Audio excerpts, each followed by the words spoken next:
Estúdio São Paulo de hoje recebe o vereador Massataka Ota, do PSB. Tudo bem, vereador? Tudo bem. Muito obrigada pela sua presença. Obrigado pelo convite. Nós estamos felizes aqui com a sua presença. E a gente quer saber um pouquinho da sua história. O senhor veio do Japão mesmo, né? O senhor não é brasileiro. Eu nasci no Japão, vim com praticamente quase 2 anos de idade. Meus pais, após a guerra, eles não sabiam o destino, o que seria o Brasil. E ele veio com 6 filhos, com cara e coragem, sem saber falar português, sem profissão. E ao chegar no Porto Santos, fomos morar justamente aqui no centro da cidade, na Rua Cantareira. E ali foi minha infância que fui crescendo. E o que vocês faziam, o que os pais faziam aqui? Minha mãe, sem saber falar português, virou um camelô, vendendo alho, limão, né? Meu pai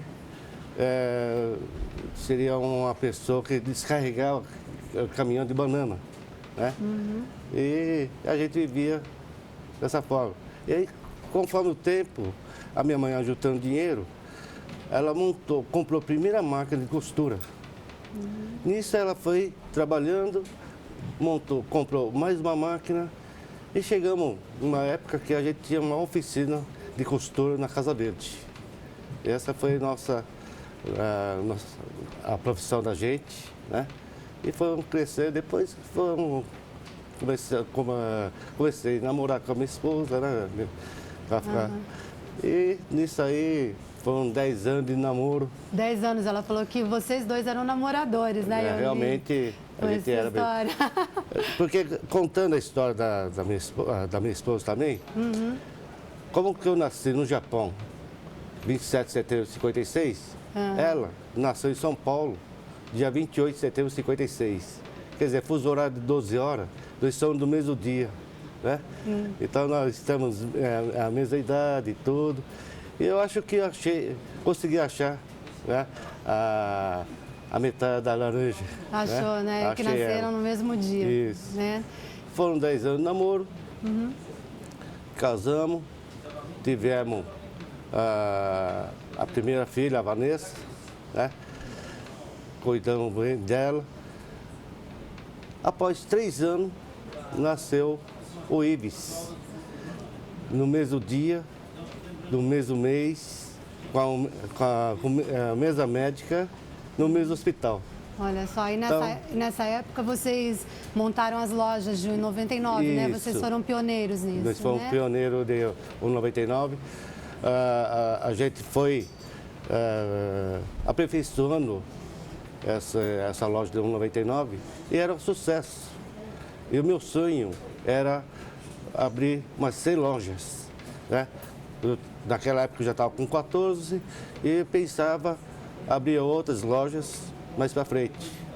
E como surgiu a ideia de 1,99? Baseado em quê? 1,99 foi assim, ela surgiu no Japão também, né? Preço único. E na Argentina.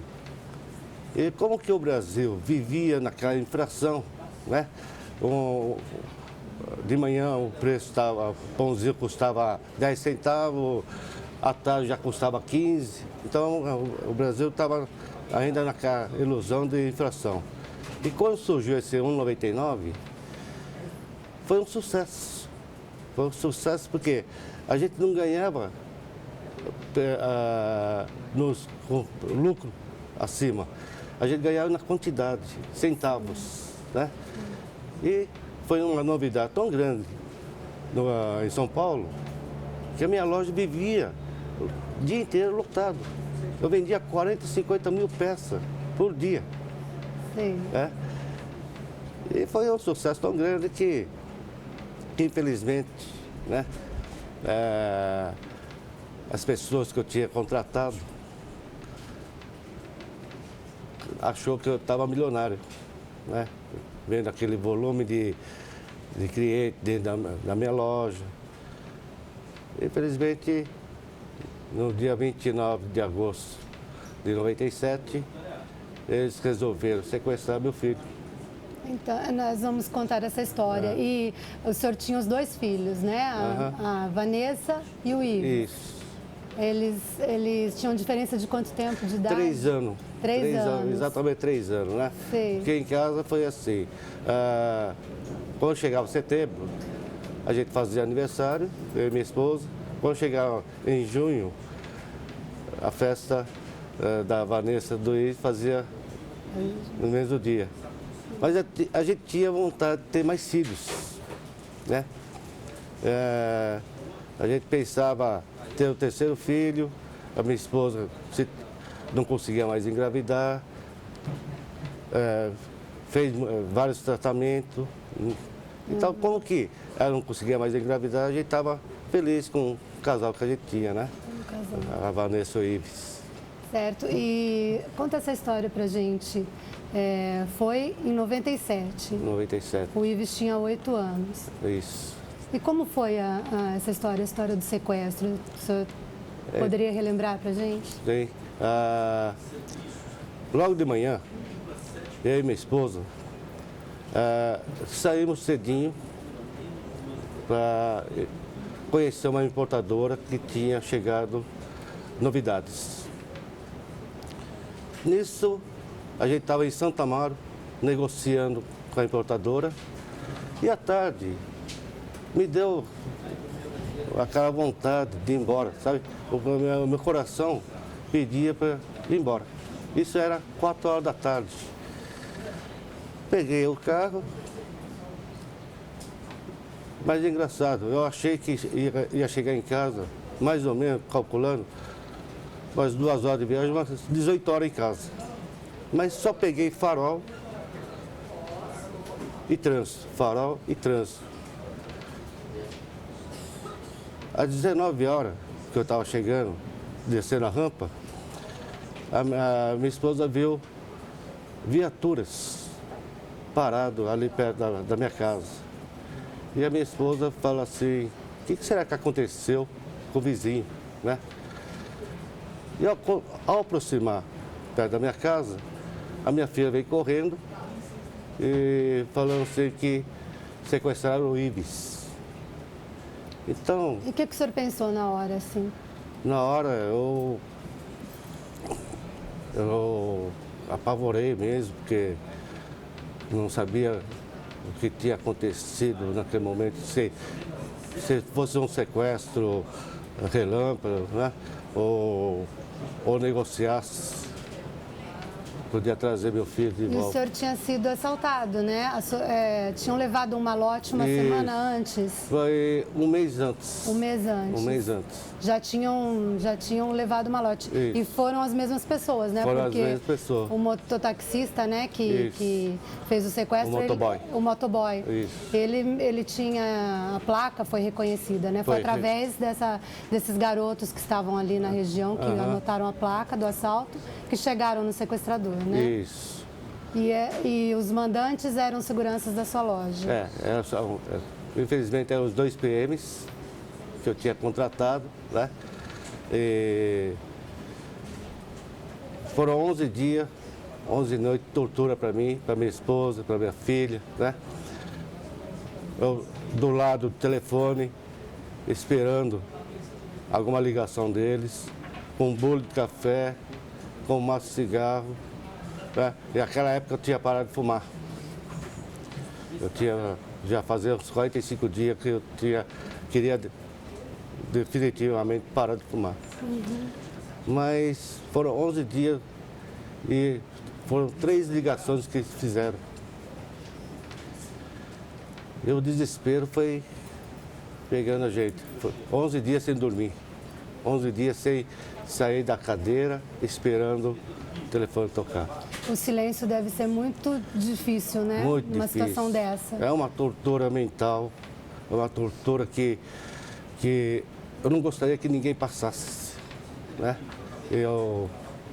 Pela experiência que eu passei, não é fácil a gente estar querendo negociar com sequestradores, não sabendo aonde que o filho da gente está, se está bem, se está sofrendo, né? Então, a gente sofri muito com isso. E o senhor nunca imaginava que seriam pessoas ali que trabalhavam com o senhor? Nunca imaginava que seriam essas pessoas, né? Quando nós pegamos esses sequestradores, eu fiquei abismado, porque foram as pessoas que eu tinha contratado, as pessoas que eu tinha confiado, as pessoas que queriam o bem deles, né? Porque geralmente um policial, o salário dele às vezes não dá, né? E a gente quer ajudar dando serviço para eles. Mas infelizmente... Quando o senhor ficou sabendo que eram esses policiais, foi um choque para o senhor? Foi um choque. Foi assim, acho que além do choque, né, do problema com o filho, ainda mais um choque de ter sido traído. Sim, acho, sim. Né? Eu, quando fui até antes do sequestro, quando pegaram esses sequestradores, o delegado, ele não tinha coragem de falar para mim que tinha encontrado o Ives, que o Ives já estaria morto, né? Eu ainda saí da delegacia do sequestro com aquela esperança de encontrar meu filho. E à noite, a minha família da minha esposa, veio em casa para fazer uma corrente, né? Fizemos uma oração e nisso a minha esposa chegou e falou assim: Deus, eu deixo nas suas mãos a vida do Ives. Naquele momento que ela falou aquilo, o telefone toca. Eu atendi, foi o pessoal do sequestro ligaram e falaram assim: olha, encontramos o Ives. Mas você sabe, quando a pessoa fala, encontramos o Ives, foi aquela alegria, deu um pulo de alegria, que eu falei: puxa vida, que legal. Aí falei para minha esposa: encontrar o Ives. Mas, ao colocar o telefone no ouvido de novo, eles deu, sabe, aquele suspiro de não queria falar a verdade. Quando ele falou aquilo, eu saí da rua, eu e minha esposa, mas deu um grito de desespero, né? Que até os vizinhos, naquele momento, abriram janela, sabe, querendo saber o que está acontecendo.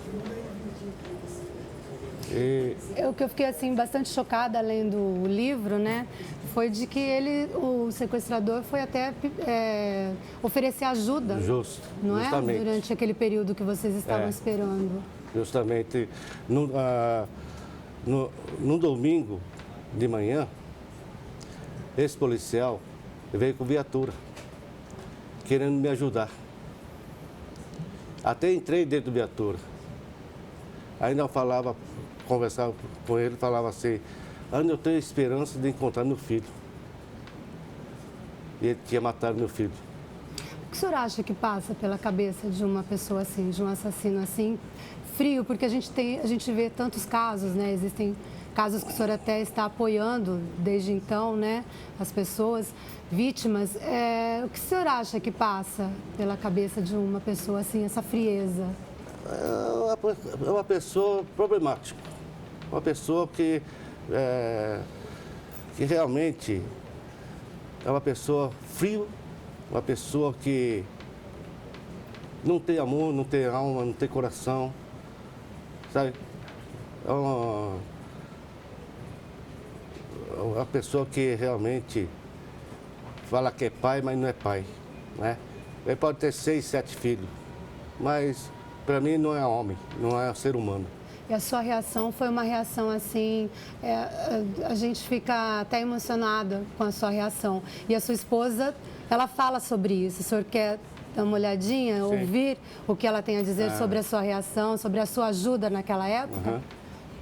Bom, meu nome é Keiko Ota, a mãe do Ives Ota, aquele menininho que foi sequestrado e brutalmente assassinado há 15 anos atrás.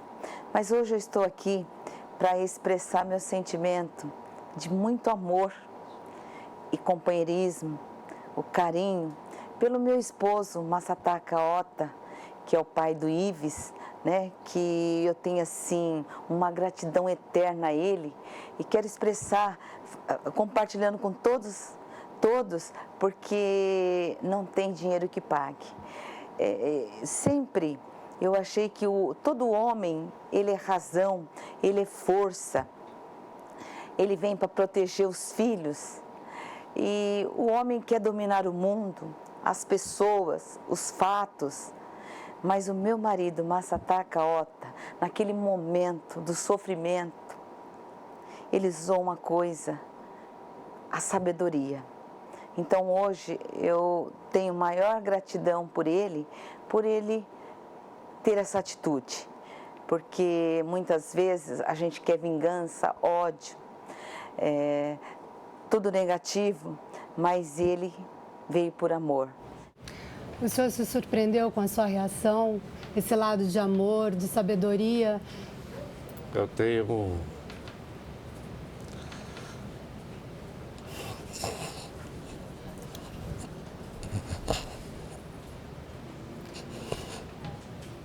É emocionante porque os dois falam dessa força um do outro, né?